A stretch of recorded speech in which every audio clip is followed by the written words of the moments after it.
اللهم صل على سيدنا محمد يا رب صل وسلم.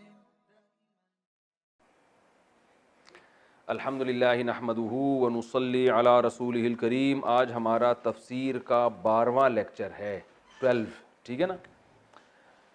اور آج ہم الم ترا کے بعد والی صورت لإیلاف قریش پڑھیں گے، ٹھیک ہے. کل ہم نے پڑھی تھی الم ترا سورہ فیل، آج ہم پڑھیں گے لإیلاف قریش. تو ہم اس کو پہلے حل کرتے ہیں ترکیبی اعتبار سے، یعنی گرامر کے لحاظ سے. پہلا لفظ ہے لی. اچھا ہم نے ایک اور کام کیا، صفحے بہت ضائع ہو رہے تھے نا، وہی کیونکہ نیچے والا تو کیمرے میں آ نہیں رہا تھا، تو اسی کو ہم نے صفی بھائی کے، مولانا صفی صاحب ہیں ان کے مشورے پر جو نیچے کے صفحے کاٹ کر الگ سے بنا دیا ان کو تاکہ ضائع نہ ہو. جی لیکن ہمارے یہاں جو بھی مشورہ، اور پھر لوگوں کے کمنٹس بھی آ رہے تھے صفحات ضائع ہو رہے ہیں، تو یہ اچھا کہ انہوں نے وہ کیا کہ ضائع ہونے سے بچا لیا. تو ہم نے وہی صفحات کاٹ کے، جب یہ ہوں گے تو پھر آگے نئے صفحات پہ چلیں گے. نیچے کے رہ جائیں گے ان کو کاٹ کے پھر دوبارہ لگا دیں گے. تو یہ سارا ثواب ان کے کھاتے میں جا رہا ہے. بس ہم سے ثواب ہی کے قائل ہیں، پیسے ویسے ہم مشورے کے دیتے نہیں. اچھا بھائی، لإیلاف قریش، لإیلافی، قرآن مجید سامنے رکھنا ہے 15 لائنوں والا یا 16 لائنوں والا، اور ہمیشہ کے لیے پھر وہی رکھنا ہے. تو قرآن سامنے رکھ کے یہ آپ نے لیکچر سننا ہے. اچھا لإیلافی، لی جو ہے نا، لی کا معنی ہوتا ہے لیے یا وجہ سے، وجہ سے بھی ہوتا ہے اس کا معنی، اس وجہ سے. جیسے ہم کہتے ہیں کہ لہذا، اردو میں لفظ استعمال ہوتا ہے لہذا. لہذا میں آپ مجھ سے پیسے مانگ رہے ہیں، لیکن چونکہ آپ کا ماضی کا ریکارڈ بہت خراب ہے، لہذا میں آپ کو پیسے نہیں دے سکتا. کیا مطلب لہذا؟ یعنی ہادہ کا معنی یہ جو میں نے ابھی وجہ بیان کی ہے، لی اس لیے، اس وجہ سے. کیسا خاندانی مثال ہو گئی نا، لہذا اس وجہ سے. ریزن یہ ہے کہ آپ کا ماضی کا ریکارڈ بہت خراب ہے، آپ نے جتنے بھی محلے والوں سے پیسے کھائے ہوئے آج تک کبھی واپس نہیں کیے، لہٰذا میں آپ کو پیسے، میں مثال وہی دیتا ہوں جو لوگ، ہر ایک جو بھگت چکا ہے نا ٹھیک ہے، جو سب بھگت چکے ہیں وہ والی مثال سمجھ میں آتی ہے نا لوگوں کے. لہٰذا آپ اس خوش فہمی میں مبتلا نہیں رہیے گا. تو لی کا معنی لیے، ہاذا کا معنی یہ جو وجہ میں نے ابھی بیان کی ہے. تو لی کا معنی وجہ سے بھی ہوتا ہے اور لی کا معنی لیے بھی. الحمد للہ ہے نا قرآن میں، الحمد للہ، اصل میں تھا اللہ ہی کے شروع میں لی ڈال دیا تو لی اللہ سے للہ. تمام تعریفیں ہیں کس کے لیے؟ اللہ کے لیے، ٹھیک ہے نا. تو للفقراء قرآن میں آتا ہے زکوٰۃ ہے کس کے لیے؟ للفقراء، فقراء کے لیے، فقیر کی جمع فقراء آتی ہے، فقیروں کے لیے زکوٰۃ ہے. تو اب سمجھ میں آ گیا لی کا معنی وجہ سے.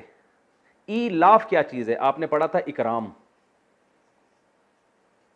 اکرام لفظ باب ہے نا، باب اکرام. تو ایلاف اصل میں تھا الاف، الاف، اکرام کی طرح. اس کو پڑھتے ہیں ایلاف. میں نے بتایا تھا نا، حمزہ جہاں آئے گا، واو الف یہاں جہاں آئے گا تو وہاں گڑبڑ کچھ نہ کچھ ہوگی. تو الاف سے بن گیا ایلاف. اصل میں تھا یہ حمزہ لام اور فا، الفت سے نکلا ہے. الفت میں نے بتایا تھا نا، اردو کے اتنے الفاظ چینج ہو کے آ رہے ہیں کہ آپ کو بہت قرآن آسان لگے گا. الفت، الفت کہتے ہیں محبت کو، جوڑ کو. اب جو ہمارے نئے بچے پڑھ رہے ہیں نا آج کل مختلف ملکوں سے، ان کو الفت کا لفظ بھی شاید ان کو لفظ سمجھ میں آئے گا، الفت سمجھ میں نہیں آئے گا. تو الفت کو سمجھنے کے لیے ایلفی، ٹھیک ہے نا. ایلفی جو ہے نا، ایلفی، ایلفی کس چیزوں کو کیا کرتی ہے؟ جوڑتی ہے نا. ہر توڑ کا پکا جوڑ، ایلفی پہلے ایڈورٹائز آیا کرتا تھا. تو ایلفی سے نکلا ہے الفت. اصل میں تو ایلفی الفت سے نکلنی چاہیے، الفت قدیم لفظ ہے. تو الفت کہتے ہیں محبت کو، ہمیں آپ سے بڑی الفت ہے کہتے ہیں نا، تو الفت سے. تو ایلاف کا معنی الفت پیدا کرنا. ایلاف کا معنی کیا؟ یہ ورب ہے، الفت پیدا کرنا، داغ دے.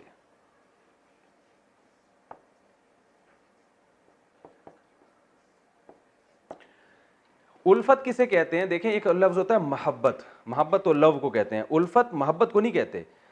آپ کو پتہ ہے جب کوئی چیز سمجھنا ہو تو اپوزٹ سے سمجھا جاتا ہے. اس کی اپوزٹ کیا ہوتی ہے؟ تو اپوزٹ ہے وحشت.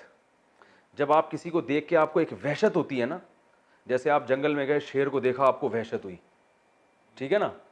یا آپ تنہا ہیں جنگل میں, آپ نے اپنے جیسے کسی انسان کو دیکھا تو آپ کا دل اس کی طرف مائل ہوا. تو وحشت کی اپوزٹ انسیت بھی آتی ہے اور الفت بھی, جس سے انسان کا دل جس کی طرف مائل ہوتا ہے, تو انسیت بھی کہتے ہیں اور الفت بھی. تو اللہ فرماتے ہیں لِإِيلَافِ قُرَيْشٍ, جیسے میں نے بتایا تھا غلام سے غلام زیدن, غلام زیدن کا معنی زید کا غلام, تو ایلاف قریشن قریش کو مانوس کرنا. ایلاف کا معنی کیا آتا ہے؟ الفت پیدا کرنا, قریش کے دل میں الفت پیدا کرنا, یعنی قریش کو مانوس کرنا کسی چیز سے. تو اللہ فرماتے ہیں قریش کو مانوس کرنے کی وجہ سے, یہ ترجمہ سمجھ میں آ گیا. قریش کو, ایلاف کا معنی الفت پیدا کرنا, الفت کسے کہتے ہیں؟ انسیت کو, یعنی مانوس کر دینا کسی کو کسی چیز سے, وحشت ختم کر دینا. یعنی اللہ فرماتے ہیں قریش کو کہ دل میں جو وحشت تھی وہ ہم نے کیا کر دی؟ ختم. کس سے کر دی؟ وہ آگے آ رہا ہے, قریش کو مانوس کرنے کی وجہ سے. یہ اس کا لفظی ترجمہ ہوگا.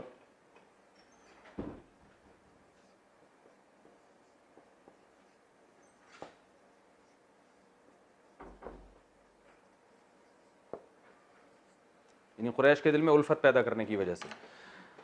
ایلافہم رحلۃ الشتاء والصیف, اسی لفظ کا دوبارہ تکرار ہے, ایلافہم.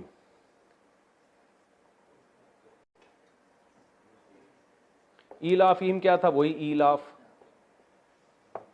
مانوس کرنا. ایلافہم, ہم کا معنی ہم, وہ سب لوگ, ان سب, یعنی مراد اس سے قریش ہے, ان سب کو مانوس کرنے کی وجہ سے, وہی اسی پر ہو رہا ہے.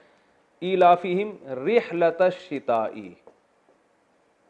رحلہ کہتے ہیں سفر کو, ٹھیک ہے نا. رحلہ کسے کہتے ہیں؟ اردو میں اس سے ملتا جلتا کوئی لفظ استعمال ہوتا ہے؟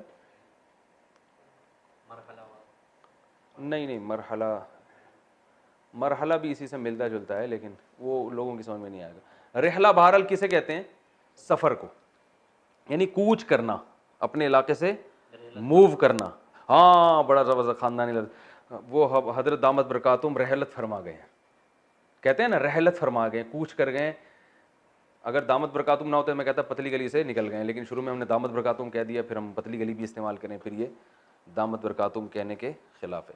تو کوئی اور ہے کہ وہ کچھ اگر ہم دامت برکاتہم نہیں کہتے پھر رحلت فرمانے کا جیسا مہذب لفظ ہم استعمال کرتے, پھر کہتے مر گئے, ٹھیک ہے نا. تو رحلت بھی اور پتلی گلی جمع نہیں ہو سکتی. بہرحال ہم کہتے ہیں رحلت فرما گئے ہیں, یعنی کوچ کر گئے ہیں, ٹھیک ہے نا. اردو میں استعمال ہوتا ہے رحلت فرما گئے ہیں. تو اللہ فرماتے ہیں رحلۃ الشتاء, شتاء کہتے ہیں سردیوں کو, اور سیف کہتے ہیں گرمیوں کو. گرمیوں کے سیزن کو عربی میں سیف, صیف, اور سردیوں کو شتاء. اب دیکھیں اللہ فرماتے ہیں ان کو مانوس کرنا کس چیز سے؟ رحلۃ الشتاء, سردیوں کے سفر سے بھی اور گرمیوں کے سفر سے بھی. واو کا معنی اور. تو پوری آیت کا ترجمہ کیا ہوا؟ لِإِيلَافِ قُرَيْشٍ, قریش کو مانوس کرنے کی وجہ سے. یہ جملہ انکمپلیٹ ہے, آگے پھر اسی کو دہرا رہے ہیں کہ ان کو مانوس کرنے کی وجہ سے. کس چیز سے مانوس کرنا؟ سردیوں کے اور گرمیوں کے سفر سے. تو اس وجہ سے کرنا کیا چاہیے؟ یہ آگے آ رہا ہے. یہ انکمپلیٹ جملہ ہے نا, کمپلیٹ جملہ نہیں ہے, آدھا جملہ پہلے ہے آدھا بعد میں, کہ لِإِيلَافِ قُرَيْشٍ, قریش کو مانوس کرنے کی وجہ سے. پھر اللہ نے مانوس کرنے کے لفظ کو دوبارہ بتایا کہ آؤ ہم تمہیں بتاتے ہیں کس چیز سے مانوس کیا ہم نے. ان کو سردیوں اور گرمیوں کے سفر سے ہم نے مانوس کیا. اس کی وجہ سے, اس کی وجہ سے کیا ہونا چاہیے؟ یہ ہونا چاہیے. آگے اللہ نے فرمایا فَلْيَعْبُدُوا,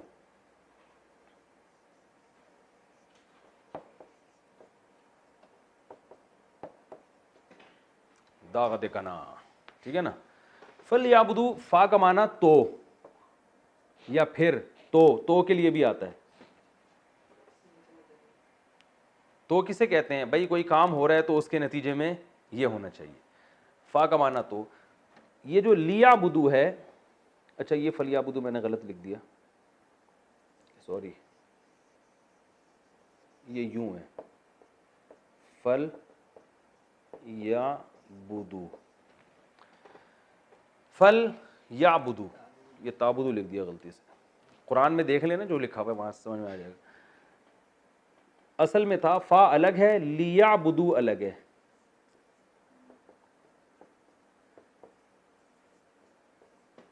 لیعبدو ینصرو کی طرح ہے یا نہیں ہے؟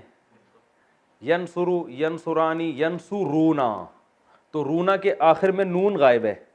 میں نے کہا تھا یہ نون کبھی آئے گا کبھی نہیں آئے گا. تو اور لی کا معنی کیا ہوتا ہے؟ شڈ. لی یضرب, اسے چاہیے کہ وہ مارے. تو لیعبدو, انہیں چاہیے کہ وہ عبادت کریں, وہ ان سب مردوں کو. لیعبدو, لیعبد, لیعبدا, لیعبدو, ان سب کے لیے استعمال ہوگا. اب جو ہے نا, جب فالی اصل میں تھا فالی یعبدو, تو ملا کے اس کو پڑھا جاتا ہے فل یعبدو. اب فالی یا کون ایسے وہ کرے گا نا, تو اس کو پڑھا کیا جاتا ہے فلی یعبدو کا ان شارٹ کیوں پڑھا جاتا ہے فل یعبدو. تو اصل میں یہ اسٹرکچر ہے لیعبدو, انہیں چاہیے کہ وہ عبادت کریں. تو فل یعبدو. اچھا اگلا پیج, ان کو پھاڑ کے پھر اور پرچیاں بنا لیں, کیا خیال ہے؟ تو آخر میں سگریٹ کی پرچیاں بن جائیں گی پھر وہ. تو پان گٹکے والوں کو دے دیے گا بھائی, یہ ضائع ہونے سے بچاؤ, اسی میں پان لپیٹ کے دے دیا کرو. مبارک پیجز ہیں تفسیر کے بچے ہوئے ہیں, لیکن پھر پان میں استعمال نہیں ہونے چاہیے نا. فَلْيَعْبُدُوا رَبَّ هَذَا الْبَيْتِ,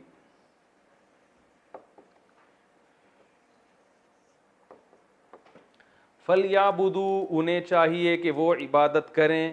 کس کی؟ ربا, رب کی. ہاذا, ہاذا البیت, اس گھر کی.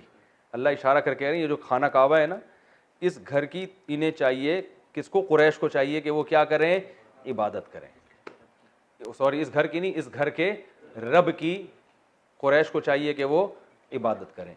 الذی, وہ لفظ آ گیا نا جو میں نے بتایا تھا, وہ جو کہ, یعنی ایسا رب جو کہ, وہ والا رب جو کہ, اطعمہم, مزہ نہ آئے پیسے واپس, اطعما, اکرما کی طرح, اکرما اکرام کیا اس نے, اور مصدر کیا آتا ہے؟ اکرام. تو اطعما کھلایا اس نے, مصدر کیا آتا ہے؟ اطعام. اردو میں قیام و طعام کا انتظام نہیں لکھا ہوتا ہوٹلوں پہ, جب آپ موٹر وے پہ جا رہے ہوتے ہیں, قیام و طعام 5 کلومیٹر لکھا ہوتا ہے نا, قیام و طعام, چمچے کانٹے بنے ہوئے ہوتے ہیں اس میں. تو یہ طعام سے, الذی, وہ رب, اطعما, اس نے کھلایا, ہم, ان قریشیوں کو, اطعمہم من, من کا معنی سے جوع, بھوک کو کہتے ہیں. جو کسے کہتے ہیں؟ یہ لفظ اردو میں استعمال نہیں ہوتا. اطعمہم من جوع وآمنہم, واو کا معنی اور آمنا, آمنا, پہلے میں الگ الگ لکھتا ہوں. آمنا اصل میں کیا تھا؟ امنا, اکرما کی طرح نا, اس کا معنی ہوتا ہے امن میں دے دینا. امن سے نکلا ہے اردو میں, امن کمیٹی دیکھیے نا آپ نے, اب وہ پتہ نہیں کہاں سے نکلی ہے امن کمیٹی, لیکن امن کمیٹی کا مطلب جو امن دینے والی, مطلب یہ ہے, باقی دے نہ دے اس کی مرضی ہے. تو امنا, امن دینے والا, یعنی یہ اکرما کی طرح ہے. مصدر کیا آتا ہے؟ ایمان, جو پڑھا جاتا ہے ایمان. تو ایمان کا اصل معنی کیا ہے؟ امن دینا. تو آمنہم, اسی کے آخر میں ہم لگا دیں. آمنا, اکرما کی طرح, اکرما کی طرح. تو کیا مطلب؟ جس نے بھوک سے کھلایا, اور آمنہم, اور امن دیا, ہم, ان قریشیوں کو, من خوف. آئے ہائے ہائے ہائے یار, یہ یہاں لکھ دوں من خوف. خوف اردو میں بھی خوف کو کہتے ہیں. خوف زدہ کیوں کر رہے ہو بھائی ہمیں؟ آسان ہے ترجمہ ہے. لِإِيلَافِ قُرَيْشٍ, قریش کو مانوس کرنے کی وجہ سے. آدھا جملہ ہے, آدھا دوبارہ آ رہا ہے, دوبارہ اللہ دوبارہ اس کو تکرار کر رہے ہیں. یعنی قریش کو مانوس کرنے کی وجہ سے, سردیوں اور گرمیوں کے سفر سے, اس وجہ سے ان کو کیا کہنا چاہیے؟ پس, فا کا معنی پس یا تو لیعبدوا, ان قریشیوں کو چاہیے کہ وہ عبادت کریں, رب ھذا البیت, اس گھر کے رب کی. بیت گھر کو کہتے ہیں. بیت کسے کہتے ہیں؟ بیت اللہ ہے نا, اللہ کا گھر. بیت السلام یہ لکھے ہوئے ہوتے ہیں نا. بیت الخلا, تنہائی کا خلا, تنہائی کو کہتے ہیں, تنہائی کا گھر. تو اور رب ھذا البیت، انہیں چاہیے کہ وہ عبادت کریں اس گھر کے رب کی، الذی وہ رب، اطعمہم جس نے کھلایا ان قریشیوں کو، من جوع بھوک سے، یعنی بھوک میں کھلایا، وآمنہم اور بے خوف کیا یا امن دیا، ہم ان قریشیوں کو، من خوف، خوف سے امن دے دیا اور بھوک سے کھلا دیا۔ سمجھ میں آ رہی ہے بات؟ تو یہ تو اس کا لفظی ترجمہ ہے، ٹھیک ہے۔ اب ہم آتے ہیں تفسیر کی طرف۔ تو اب ہم انشاءاللہ اس کی تفسیر پڑھتے ہیں۔ لإیلاف قریش ایلافہم رحلۃ الشتاء والصیف، آپ نے پوری گرامر کے لحاظ سے تو اس کو حل کر لیا ہوگا، ترجمہ بھی سمجھ لیا ہوگا۔ اصل میں یہ ابتدائی آیات ہیں جب قرآن کا نزول شروع ہوا تھا مکہ میں، رسول اللہ صلی اللہ علیہ وسلم نے جب اپنی دعوت کا آغاز کیا تو اللہ تعالیٰ نے عربوں کو بتایا کہ دیکھو تم جو اس گھر کے رکھوالے ہو، اس کی وجہ سے دنیا میں تمہاری کتنی عزت ہوتی ہے۔ آپ کو پتہ ہے مکہ کی سرزمین ایک ایسی سرزمین تھی، بواد غیر ذی زرع، جس میں زراعت بھی نہیں تھی، کچھ بھی نہیں تھا، خشک، اور ایک بس زمزم کا پانی تھا وہاں پہ، دور دراز کنویں ہوا کرتے تھے۔ تو ابراہیم علیہ السلام نے اللہ کے حکم پہ اس جگہ کو آ کے آباد کیا، ورنہ آج بھی آپ جب جاتے ہیں نا جہاز سے، تو آپ کو پتہ ہے مکہ آنے سے پہلے جہاز میں آپ کو بہت لمبے لمبے صحرا نظر آتے ہیں اور ریگستان ہے اور کچھ بھی نہیں ہے، یعنی وہ جگہ رہنے کے لائق ہے نہیں، وہ تو اب پیٹرول دریافت ہو گیا تو لوگ وہاں رہ رہے ہیں۔ تو اب ان عربوں کو کیا تھا کہ بھائی یہ معیشت کیسے چلے، ان کی تجارت کیسے ہو، تو معیشت کے لیے اللہ نے کیا کیا، ان کے لیے سفر کو آسان بنا دیا۔ کیسے آسان بنایا وہ میں بھی بتاتا ہوں۔ تو وہ لوگ یمن میں جایا کرتے تھے، یمن بہت خوبصورت جگہ ہے، یمن میں جو ہے وہ پیداوار بھی بہت ہے، لیکن یمن ہے گرم ملک اور شام ہے ٹھنڈا۔ شام تو ایسا ہے، میں تو ترکی گیا ہوں نا، تو وہیں کے قریب شام ہے، تو ترکی کے وہ ایریاز جو شام کے بارڈر کے بالکل قریب ہیں، تو ہم وہاں بھی گئے تھے۔ تو کیا عجیب شام سے جو ہوائیں آتی ہیں، وہاں ہمیں اندازہ ہوا کہ کس قدر، جو اللہ نے قرآن میں تعریف بھی کی ہے نا شام کی، ارض مقدس قرار دی اللہ نے اس کو، برکت والی زمین قرار دی ہے، تو وہاں کا زیتون اور وہاں کی ہوائیں، اور وہاں بہت نظر آتا ہے کہ اللہ کی برکتیں، تو پیداوار بہت ہے، موسم بہت اچھا ہے، ہوا بہت صاف ہے۔ تو عرب کیا سفر کرتے تھے سال میں، سردیوں میں سفر کرتے وہ یمن کا، کیونکہ یمن گرم ملک ہے تو سردیوں میں تھوڑا سا نسبتاً موسم بہتر ہوتا تھا، اور گرمیوں میں سفر کرتے تھے شام کا۔ شام ٹھنڈا ملک ہے تو گرمیوں میں اس کا موسم معتدل ہوتا تھا۔ تو یہ دو قافلے ان کے جایا کرتے تھے۔ اب آپ کو پتہ ہے کہ اس زمانے میں راستے بڑے خطرناک ہوتے تھے، ڈاکو اور یہ سب چیزیں، اتنی سیکیورٹی کا انتظام تو نہیں ہوتا تھا، تو ان کی تجارت اسی سے چلتی تھی۔ جو زیادہ تجارت کرتے وہ مالدار تھے، حضرت عثمان جیسے مالدار تھے، عبد الرحمن ابن عوف جیسے مالدار تھے۔ تو عرب کے جو مشرکین ہیں یہ دو سفر کیا کرتے تھے، جس سے ان کی تجارت بھی پھلتی تھی اور یہ پھر مکہ میں جینے کے قابل بھی ہوتے تھے۔ تو اس زمانے میں اتنے لمبے سفر آسان نہیں تھے، لیکن اللہ نے بیت اللہ کی وجہ سے عربوں کی عظمت لوگوں کے دلوں میں ڈال دی تھی۔ جب یہ یمن جاتے تو راستے میں جب لوگوں کو پتہ چلتا کہ قریش کا قافلہ جا رہا ہے، اور خاص طور پہ عربوں میں قریش چونکہ کعبہ کے متولی تھے نا، تو ان کی تو بہت زیادہ عزت ہوتی تھی کہ ابراہیم علیہ السلام کی آل اولاد میں ہیں اور یہ بیت اللہ کے کیا ہیں، رکھوالے ہیں، تو ان کی بہت عزت ہوتی تھی۔ تو اس عزت کی وجہ سے راستے میں ان کو کوئی چھیڑتا نہیں تھا، اور ان کو ریٹ بھی صحیح لگتے تھے، اور ان کی عزت بھی ہوتی تھی بھائی کہ یہ اللہ کا گھر ہے، کیونکہ غیر مسلم بھی بہرحال مانتے تھے، ان کے دل میں یہ بات تھی کہ یہ اللہ کا گھر ہے، تو عزت ہوتی تھی، عزت تکریم کے ساتھ یہ واپس آتے تھے۔ تو اللہ نے اس نعمت کا ذکر کیا ہے، عربوں کو بتایا کہ دیکھو تم محمد صلی اللہ علیہ وسلم پر ایمان نہیں لاتے، بتوں کی عبادت کرتے ہو، تمہاری جو دنیا میں عزت ہے اور تمہاری جو تجارتیں چل رہی ہیں اور تمہیں جو عزت مل رہی ہے، تمہاری جو معاشی ترقی ہے، وہ تو اس خانہ کعبہ کی وجہ سے ہے۔ تو اللہ نے تمہارے لیے دو سفر کو مانوس کر دیا، مانوس کا معنی آسان بنا دیا۔ سفر ایک وحشت ہوتی ہے انسان کو جنبی جگہ جاتے ہوئے، لیکن اللہ فرماتے ہیں لإیلاف قریش، قریش کو مانوس کرنے کی وجہ سے، یعنی سردی اور گرمی کے دونوں سفر قریش کے لیے ہم نے جو مانوس کر دیے، قریش کو ان سے انسیت پیدا کر دی، وحشت ختم کر دی، تو اس وجہ سے قریشیوں کو بھی چاہیے کہ اب شکر کریں، کیونکہ یہ اس بیت اللہ کی وجہ سے ان کی تعظیم ہو رہی ہے دنیا میں۔ فَلْيَعْبُدُوا رَبَّ هَذَا الْبَيْتِ، تو ان کو چاہیے اس بیت اللہ کے رب کی عبادت کریں، شرک نہ کریں، اس کے احکام کو فالو کریں، کہ تمہاری جو عزت ہے دنیا میں وہ اس بیت اللہ کی وجہ سے ہے۔ تو تمہیں بھی تو چاہیے کہ بت پرستی چھوڑو اور محمد صلی اللہ علیہ وسلم کی دعوت پر لبیک کہو. اور اللہ نے فرمایا کہ رحلۃ الشتاء والصیف، سردی گرمی کے سفر کو اللہ نے آسان کر دیا. فلیعبدوا رب ھذا البیت، اور اس رب کے ایک احسان یہ بھی ہے الذی اطعمہم من جوع، وہ رب جو اس گھر کا رب ہے نا، جس گھر کی وجہ سے تمہاری دنیا میں عزت ہو رہی ہے، اس گھر کا جو مالک ہے اس نے تم پر دو احسان کیے اس تجارت کی وجہ سے. اطعمہم من جوع، بھوک میں تمہیں کھلایا ورنہ یہاں تم مر جاتے ایڑیاں رگڑ رگڑ کے. وآمنہم من خوف، اور خوف سے تم کو امن بخشا. تمہارے پاس تو کوئی مضبوط حکومت نہیں ہے، کوئی مضبوط آرمی نہیں ہے، کوئی سیکیورٹی، کوئی پاور ہی نہیں ہے، کوئی ٹیکنالوجی نہیں ہے، کچھ بھی نہیں ہے، تو تمہیں تو لوگ ویسے ہی آگے کھا جائیں، اور سفر پہ جاؤ گے تو ویسے ہی لوٹ لاٹ کے لے جائیں تمہیں. لیکن تمہیں خوف سے بھی اللہ نے کیا دے دیا؟ امن.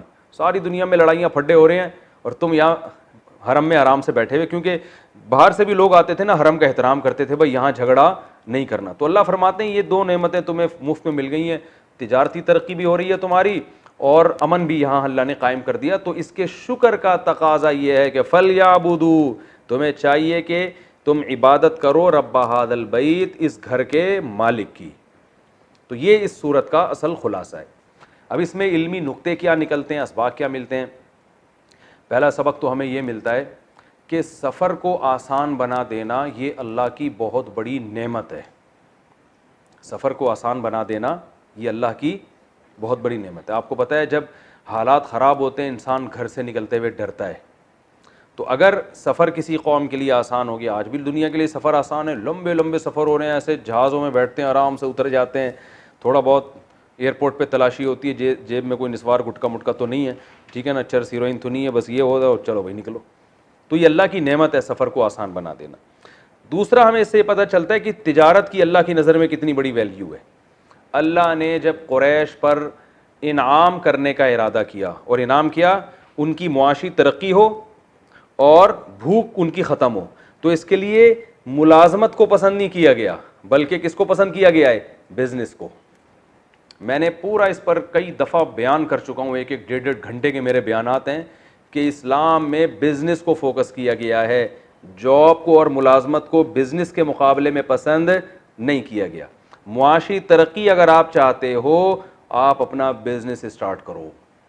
سمجھ رہے ہیں کہ نہیں سمجھ رہے ہیں؟ جاب کریں گے، آپ کی محنت کو آپ کا باس کیش کرائے گا، آپ کی کمپنی کیش کرائے گی، آپ کو لگی بندی تنخواہ ملے گی، آپ کماؤ پوت کہلائیں گے کہ ہمارا بیٹا 1.5 لاکھ روپے تنخواہ لے کے آتا ہے، ماشاءاللہ بہت اچھی زندگی گزر رہی ہے. آپ کو یہ پتہ نہیں ہے کہ بھائی آپ کی محنت کو کیش کون کرا رہا ہے؟ کمپنی. وہ کروڑوں روپے کما رہے ہیں آپ سے. تو جب تک کوئی بڑا ہدف سامنے نہ ہو، کسی کا کوئی ویژن ہو، اس ویژن کا حصہ بننے کے لیے آپ جاب کرتے ہیں، پھر تو ٹھیک ہے. جیسے دینی مدارس، ایک ان کا ویژن ہے دین کو دنیا میں غالب کرنا، تو وہاں جو اساتذہ ملازمت کر رہے ہیں وہ تو اس بڑے ویژن کی تکمیل کے لیے ملازمت کر رہے ہیں، وہ ٹھیک ہے.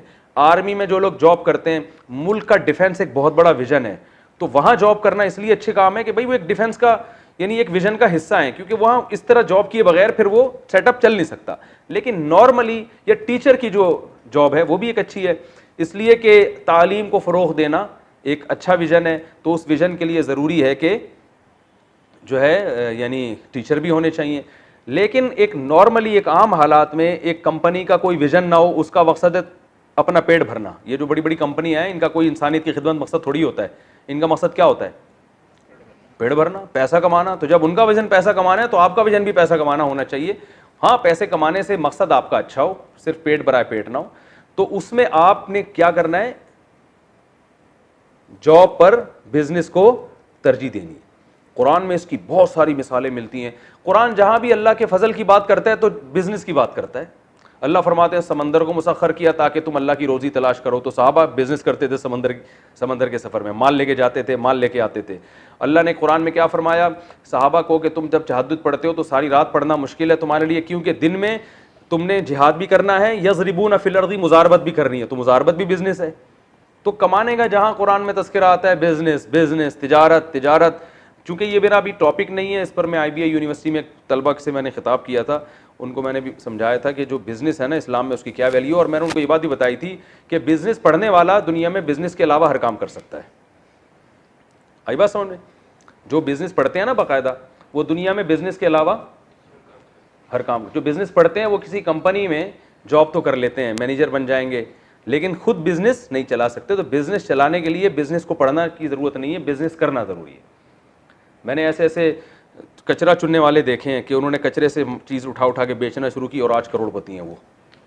تو آپ کا دل میں دولت کی ہوس نہیں ہونی چاہیے, لیکن اس نیت سے کہ آپ عزت کے ساتھ زندگی گزاریں, مسلمان قوم ترقی کرے. آج دیکھو یہودیوں نے سارے بزنس پہ قبضہ کر لیا, ترقی کر لی انہوں نے. ہم کماؤ پوت بنے ہوئے ہیں, دفتروں میں جاتے ہیں صبح صبح ٹائی وائی صحیح کر کے, آج باس کی چاپلوسی الگ کرنی پڑتی ہے, ٹھیک ہے نا, اور وہ لگی بندی تنخواہ دے رہا ہوتا ہے. جب اس کا دل چاہتا ہے اٹھا کے کک آؤٹ, چلو بھائی پتلی گلی سے نکلو, پھر جا کے اس کے پاؤں پکڑ رہے ہوتے ہیں سر. تو انسان, اللہ چاہتے ہیں کہ انسان اللہ کا محتاج ہے, مجبوری میں ایک الگ بات ہے, لیکن ترجیح اس کو دینی چاہیے بزنس کو. تو اللہ نے فرمایا کہ اللہ نے قریشیوں پر احسان کیا کہ ان کو کیا کیا, ان کو بزنس میں 2 سفر ان کے لیے کیا کر دیے, آسان. تو دوسرا علمی نقطہ کیا پتہ چلتا ہے کہ بزنس بھوک ختم کرنے کا بہترین ذریعہ ہے, کیونکہ اللہ نے جب قریش کی غربت ختم کرنے کا ارادہ کیا تو بزنس کی طرف ان کو لگا دیا. تیسرا پتہ یہ چلتا ہے کہ بزنس میں سفر کی بڑی ویلیو ہے. آپ بیٹھے ہوئے ہیں اپنے محلے میں ایک گولے گنڈے کی دکان کھول کے اور سفر ہی نہیں کرتے کہیں, تو آپ کی نسلیں بھی گولا گنڈا ہی بیچتی رہیں گی. سفر سے انسان کا دماغ کیا ہوتا ہے, کھلتا ہے, اسے پتہ چلتا ہے گولے گنڈے کے علاوہ بھی دنیا میں بہت ساری چیزیں ہیں, ٹھیک ہے نا. تو میرے تو اب دنیا میں سفر ہوتے ہیں تو میں بڑے بڑے کروڑ پتی تاجروں سے ملتا ہوں, حالانکہ انگوٹھا چھاپ ہوتے آتا کچھ بھی نہیں ہے. وہ بزنس میں اتنا آگے کیوں نکل گئے, انہوں نے دنیا میں سفر کیا. انہوں نے کہا یار اپنے ڈڑبے سے باہر آؤ, دیکھو فلاں ملک میں کیا. ہمارے ایک دوست ہیں وہ سفر کرتے ہیں, وہ کہہ رہے ہیں میرا جہاز کا آدھا کرایہ تو ایسے ہی نکل جاتا ہے, مجھے تجربہ اتنا ہو گیا, میں بنگلہ دیش جاتا ہوں تو بنگلہ دیش جانے سے پہلے دیکھتا ہوں وہاں کیا پروڈکٹ زیادہ بکتی ہے, تو یہاں سے وہ اٹھا کے لے گیا, جتنی حکومت اجازت دیتی ہے, کسٹم والے اجازت دیتے ہیں, وہ اٹھا کے لے گئے وہاں پہ. تو وہاں جب لے گئے تو وہ کچھ بیچ دیا, وہاں سے جب واپس آ رہے ہیں تو دیکھا یہاں کیا مہنگا ہے اور وہاں سستا ہے, تو وہاں سے سستی چیز اٹھا کے بیگ میں اپنے ساتھ یہاں لیا, یہاں بیچ دی. کہہ رہے ہیں ایسے میں پلس مائنس کرتے رہتا ہوں, اور کسی کے کسٹم والے سے اچھے تعلقات ہوں, ٹھیک ہے نا, تو پھر تو آپ کو پتہ ہے کہ وہ اچھے ہونے نہیں چاہیے, لیکن ایک مثال دے رہا ہوں میں, تو وہ تو پھر آپ کو پتہ ہے پیڑے کھا رہے ہوتے ہیں بیٹھ کے. تو سفر کا بھی اہمیت کا پتہ چلتا ہے کہ اللہ فرماتے ہیں یہ یمن کے کتنا دور ہے یمن, اور کتنا دور ہے شام سعودی عرب سے. اللہ فرماتے ہیں تم سفر کرتے ہو, لیکن کرتے تھے سفر تو اس سے ان کی تجارت میں ترقی ہوتی تھی, زیتون لاتے تھے وہاں سے, انجیر لاتے تھے, اور پتہ نہیں کیا کیا چیزیں لاتے تھے. تو آپ بھی مسلمانوں کو بھی چاہیے کہ بھائی بزنس کو فوکس کریں اور اس کے لیے کیا کریں, سفر کریں. جائیں پہلے ایک دم یمن نہ پہنچ جائیں, ٹھیک ہے نا, بلکہ پہلے چھوٹے موٹے سفر, کراچی سے کبھی جائیں, لاہور میں جا کے دیکھیں کیا ہو رہا ہے یہاں پہ مارکیٹوں میں جو ہے نا, پھر لاہور سے یہاں آئیں, تھوڑا سا ہلیں جلیں گے تو انشاءاللہ رزق کے دروازے کھلیں گے, اور پہلے دن سے ہی درخت پہ نوٹ اگنا نہیں شروع ہو جائیں گے, ٹھیک ہے نا. تو ساری پالیسی بنا کے تجربے سے ہوتے ہوتے دیکھو آپ کہاں سے کہاں اللہ آپ کو پہنچائے گا.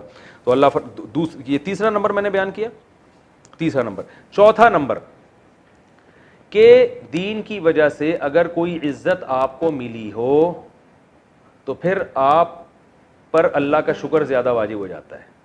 جیسے مشرکین کو اللہ فرما رہے ہیں کہ تمہیں اس بیت اللہ کی وجہ سے دنیا میں عزت ملی ہے, تو تم پر واجب ہے کہ جس کا گھر ہے نا اس کی عبادت تم دوسروں سے زیادہ کرو. تو اگر آپ کو اللہ کی وجہ سے عزت زیادہ مل رہی ہے تو آپ پر اللہ کا حق بھی دوسروں سے زیادہ ہے. جیسے علماء کو عزت کس وجہ سے ملتی ہے, دین کی وجہ سے, بھائی یہ دین سکھاتے ہیں, تو علماء پر زیادہ لازم ہے کہ وہ اللہ کی عبادت میں دوسروں سے بولو بھائی آگے ہوں. اب کوئی شخص جس کو داڑھی کی وجہ سے عزت مل رہی ہے, دین کی وجہ سے عزت مل رہی ہے, وہ لوگوں کو اپنے حقوق تو بتاتا رہتا ہے, لیکن اللہ کے جو اس پر حقوق ہیں وہ بھول گیا ہے, تو یہ بڑی ناشکری کی بات ہے. تو اس لیے چوتھا پوائنٹ ہمیں یہ ملتا ہے کہ اگر کسی کو دین کی وجہ سے عزت ملی ہے, نمازی ہونے کی وجہ سے, تبلیغ میں جانے کی وجہ سے, بزرگ ہونے کی وجہ سے, اور دین کی طرف نسبت کی وجہ سے, اور لوگ اس پہ اعتماد کرتے ہیں. بعض دفعہ یہ بھی ہوتا ہے بھائی آپ تبلیغ میں وقت لگاتے ہیں, بھائی آپ نیک آدمی ہیں, تو لوگ آپ پہ ٹرسٹ کر کے آپ کو کاروبار کے لیے پیسے بھی دے دیتے ہیں. تو یہ بھی تو دین کی وجہ سے عزت ملی نا, کہ لوگ آپ پہ ٹرسٹ کر رہے ہیں آپ کی داڑھی دیکھ کر. تو آپ پر پھر لازم ہے کہ آپ دوسروں سے زیادہ اللہ کے حکم کو فالو کریں, کہ یار میرے دین کی وجہ سے لوگ میرا اکرام کر رہے ہیں, لوگ جو ہے مجھ پر اعتماد کر رہے ہیں, تو پھر میرے ذمہ زیادہ ضروری ہے کہ میں اللہ کا دوسروں سے زیادہ شکر ادا کروں. تو کتنے پوائنٹ ہو گئے, 4. پانچواں پوائنٹ خاص طور پہ عربوں کے لیے, کہ اللہ قریشیوں سے کہہ رہے ہیں کہ تمہاری جو معاشی ترقی ہے نا, یہ اس بیت اللہ کی وجہ سے. تو آج سعودی عرب کی معاشی ترقی بھی کس وجہ سے ہے؟ اگر بیت اللہ نہ ہو کوئی جائے گا سعودی عرب؟ 40 لاکھ لوگ جو حج کرنے جا رہے ہیں, کوئی پوچھے گا ان کو کیا ان کے پاس کوئی ٹیکنالوجی ہے, کوئی بڑے بڑے ڈاکٹر ہیں ان کے پاس, کوئی بڑے بڑے سائنسدان ہیں, ہے کچھ؟ یا وہ جو سرزمین ہے وہ مری اور کوہ ہمالیہ کی طرح خوبصورت ہے؟ ایسا بھی نہیں ہے. جاؤ پہاڑ, مکہ میں کالے کالے پہاڑ ہیں, وہ ہمیں خوبصورت لگتے ہیں, اللہ کے گھر ہے وہاں پہ, ایک عجیب وحشت ہے ان میں, لیکن زمینی لحاظ سے وہاں پر کوئی ایسی انٹرٹینمنٹ کی چیز نہیں ہے, نہ کوئی بڑے خوبصورت چشمے ہیں وہاں بہتے ہوئے. وہاں لوگ اس جگہ سے محبت کرتے ہیں, کس کی وجہ سے؟ بیت اللہ کی وجہ سے. تو جیسے اللہ مشرکین مکہ کو کہہ رہے ہیں کہ اس بیت اللہ کی وجہ سے دنیا میں تمہاری عزت ہے, تو تمہیں بھی چاہیے کہ کس کے حکام کو فالو کرو؟ اللہ کے. تو خاص طور پر اس آیت میں عربوں کو خطاب خاص طور پر ہے کہ تمہیں جو دنیا میں عزت ملی ہے, آج بھی سعودی عرب کی معاشی ترقی میں بیت اللہ کا سب سے بڑا کردار ہے. دنیا وہاں جاتی ہے تو ظاہر ہے شاپنگ بھی ہوتی ہے, خریداری بھی ہوتی ہے, اور اس کی وجہ سے آپ دیکھیں ان کے ہوٹلوں کے کرائے کتنے, اور ان کی جو ہے نا ان کی تجارتیں کتنی چل رہی ہیں. تو اللہ, اور پھر امن و امان بھی بیت اللہ کی وجہ سے. وہاں لوگ جاتے ہیں حاجی جب اتنی بڑی تعداد میں, لڑائی نہیں کرتے, کیونکہ اللہ نے قرآن میں کیا فرمایا کہ فلا رفث ولا فسوق, کہ حج میں بھائی تم نے کوئی جھگڑا نہیں کرنا, کوئی پھڈے بازی نہیں کرنی. اتنا بڑا کراؤڈ ہوتا ہے مگر سب اپنی زبانوں پہ کنٹرول کرتے ہیں, بھائی یہاں کوئی پھڈے بازی نہیں ہوگی, بھائی یہاں کچھ نہیں ہوگا, امن کے ساتھ. تو اللہ نے ان کو بیت اللہ کی وجہ سے امن بھی دے دیا, اور اللہ نے ان کو بیت اللہ کی وجہ سے ان کی معاشی لحاظ سے ترقی بھی دے دی. تو ان پر بھی ان پر ہم سے بھی زیادہ اللہ کا شکر واجب ہے, ہم پر بھی واجب ہے لیکن ان پر ہم سے بھی زیادہ واجب ہے. ان کے ملک کو ترقی کی بہت بڑی وجہ بیت اللہ ہے. تو اللہ نے ان سے بھی خاص طور پر اس آیت میں گویا خطاب ہو رہا ہے کہ تم اگر شریعت کے حکام کو فالو نہیں کرو گے تو دوسری قوموں کی نسبت تم پر پہلے عذاب آئے گا. یہ کون سا نقطہ ہے؟ 5واں نقطہ ہو گیا. 6واں نقطہ کہ امن اور معاشی ترقی. پہلے تو میں نے ایک نقطہ بیان کیا تھا کہ معاشی ترقی میں سب سے بڑا کردار کس چیز کا ہے؟ تجارت کا. اب ایک نقطہ اس میں یہ بھی ہے کہ سفر بھی اللہ کی نعمت, وہ بھی میں نے بتایا. ایک نقطہ اس میں یہ بھی ہے کہ معاشی ترقی اور بے خوفی بذات خود اللہ کی ایک بہت بڑی نعمت ہے, لہذا اس کو بھی حاصل کرنے کی کوشش کرنی چاہیے. یہ خود ایک اللہ کی بہت بڑی نعمت ہے اگر کسی قوم کو مل جائے, کیونکہ اللہ اس کو بطور نعمت کے بیان کر رہے ہیں. تو جو نعمت ہوتی ہے اس کے حصول کی کوشش بھی کرنی چاہیے نا. تو اس میں ان دینداروں پہ بھی رد ہے جو مسلمانوں کی معاشی ترقی کے لیے کوشش, بولو بھائی, نہیں کرتے, اور کہتے ہیں بھائی دنیا مسافر خانہ ہے, 2 نوالے بھی مل گئے تو ٹھیک ہے. یقیناً مسافر خانہ ہے. ایک اللہ کی طرف سے آپ پہ اگر کوئی غربت آئی ہے تو صبر کرنا چاہیے, مسافر خانہ ہے. لیکن ایک غربت وہ ہوتی ہے جو آپ کی حماقتوں سے ہوتی ہے, آپ ہلتے ہی نہیں ہیں, جلتے ہی نہیں ہیں, پڑے ہوئے ہیں گھر میں, اور جب تانے کوسنے ملتے ہیں آپ کو کہ بھائی کچھ کرو, جا کے کچھ ترقی کرو, تو آپ کہتے ہیں دنیا کیا ہے؟ مسافر خانہ. ٹھیک ہے, تو اپنی سستی کہاں ڈال دیتے ہیں؟ مسافر خانے پہ. تو مسافر خانے کا مطلب یہ ہے کہ آپ نے اپنی طرف سے ترقی کی کوشش کرنی ہے, کیونکہ نبی صلی اللہ علیہ وسلم نے فرمایا المؤمن القوی خیر من المؤمن الضعیف. بعض جو ہمارے بزرگوں کے قناعت کے واقعات آتے ہیں نا, تھوڑے میں قناعت کی ہے, وہ تھوڑے میں قناعت کر کے اپنی صلاحیتوں کو پھر کسی دوسرے اچھے ویژن پہ خرچ کر رہے ہوتے ہیں. مثال کے طور پر اللہ ان سے دین کا کوئی ایسا کام لے رہا ہوتا ہے, اتنا بڑا کام, کہ اگر وہ اس کام کو چھوڑ کر تجارت کی طرف آئیں تو اہم کام ان سے چھوٹ جائے گا اور صرف معاشی ترقی ہاتھ میں آ جائے گی. ایسے موقع پہ پھر ایسے جو پرسنالٹی ہے, جو ایسی شخصیتیں ہیں کہ جن سے کوئی بہت بڑا کام لیا جا رہا ہو, ان کو پھر یہ کہا جائے گا کہ بھائی آپ تھوڑے پہ گزارا کریں کیونکہ آپ ایک بہت بڑے ویژن کا حصہ ہیں. لیکن نارملی کچھ کرنا دھرنا ہے ہی نہیں ہے, بھائی پڑے ہوئے ہیں گھر میں سارا دن, اور جب کہا جاتا ہے کہ کچھ کماؤ, کچھ کرو, جا کے کچھ پڑھو, کچھ ترقی کرو, تو جواب میں کہتے ہیں دنیا مسافر خانہ ہے, ایک دن مرنا ہے, 2 نوالے جو مقدر کے ہوں گے وہ تو مل کے رہیں گے. تو یہ قناعت نہیں ہے, یہ کیا ہے؟ اٹ از کالڈ سستی, پیسو وائز ہے نا, اس کو کیا کہا جاتا ہے؟ سستی. تو یہ نہیں ہے. ہاں جو ہمارے اکابر کے قناعت کے واقعات ہیں, تھوڑی تنخواہوں میں گزارا کیا, اور وجہ اور ان کو کاروبار کی طرف اس لیے نہیں گئے کہ وہ بھائی وہ کہتے تھے ہمارا وقت ایسا ہے کہ اگر ہم یہ دین کا کام چھوڑ کر اس طرف گئے تو پیسہ تو کما لیں گے مگر یہ اہم کام ہم سے رہ جائے گا. اسی وجہ سے رسول اللہ صلی اللہ علیہ وسلم نے نبوت سے پہلے تجارت کی مگر آپ نے نبوت کے بعد تجارت نہیں کی ہے. لیکن یہ ہر ایک کے لیے نہیں ہے. وجہ اس کی یہ تھی کہ نبی کا جو مشن تھا وہ اتنا اس میں آپ مصروف تھے کہ آپ کے پاس تجارت کا وقت نہیں تھا. تو اللہ نے پھر آپ سے وعدہ کیا کہ اللہ نے آپ کا رزق اپنے ذمے لے لیا ہے, جو آپ کی ذمہ داری ہے آپ اپنے آپ کو اس میں کھپا دیں. پھر نبی نے فرمایا جعل رزقی تحت ظل رمحی, اللہ نے میری رزق جہاد میں رکھ دی ہے, مال غنیمت سے جو آئے گا بس میں اس پہ گزارا کروں گا. تو آپ صلی اللہ علیہ وسلم کو کبھی کوئی ہدیہ دے دیا کرتا تھا, اس پہ گزارا ہوتا تھا, مال غنیمت سے جو آ جاتا اس پہ گزارا ہوتا, کچھ بھی نہیں ہوتا تو آپ بھوکے رہتے. آپ فرماتے کوئی بات نہیں, کچھ بھی نہیں ہے. آپ کی بیویوں نے کہا کہ ہمیں بھی چاہیے مال, تو آپ نے فرمایا کہ بھائی اسی طرح غربت میں رہنا ہے تو رہو, ورنہ میں تمہیں فارغ کر دیتا ہوں, کسی اور سے نکاح کرو. وجہ کیا ہے کہ ایک بڑا مشن ہے. تو یا تو آپ ایسے مشن میں ہو نا کہ مشن امپاسبل میں آپ جو ہے نا بہت بڑے مشن میں ہو اور آپ کے پاس کمانے کا ٹائم نہیں ہے, اور آپ کی بیویوں میں بھی اتنا توکل ہے کہ جب گھر میں فاقے آئیں گے تو وہ بھی کہیں گے کوئی بات نہیں, آپ اتنے بڑے کام میں مشغول ہیں تو کوئی کھانے وانے کی فکر چھوڑیں, بھوکے رہ لیں گے ہم.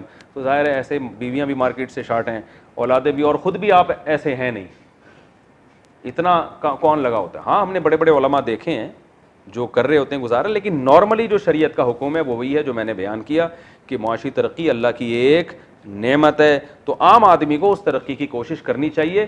ہاں علماء کا جو طبقہ ہے جن سے اللہ بہت زیادہ کام لے رہا ہے, تو وہ مخصوص طبقہ اگر اپنے آپ کو وقف کر دیتا ہے دین کے لیے, یا وہ تجارت اس طرح سے کرتا ہے کہ اس دینی کاموں میں فرق نہ پڑے, پھر ٹھیک ہے. اگر اس کام میں فرق پڑ رہا ہے تو پھر ایسے بڑے علماء کو پھر ایسے کام نہیں کرنے چاہیے جس سے دین کا کام چھوٹ جائے ان سے, کیونکہ تجارت کرنے والے بہت ہیں, وہ کام کرنے والے مارکیٹ سے شارٹ ہیں. لیکن عام آدمی کی ذمہ داری ہے مسلمان کی وہ معاشی ترقی کرے, کیونکہ جب وہ ترقی کرے گا تو پھر دینی مدارس بھی آباد ہوں گے, کیونکہ علماء جو کام کرتے ہیں ان کو وسائل تو پھر عوام سے ہی ملتے ہیں نا.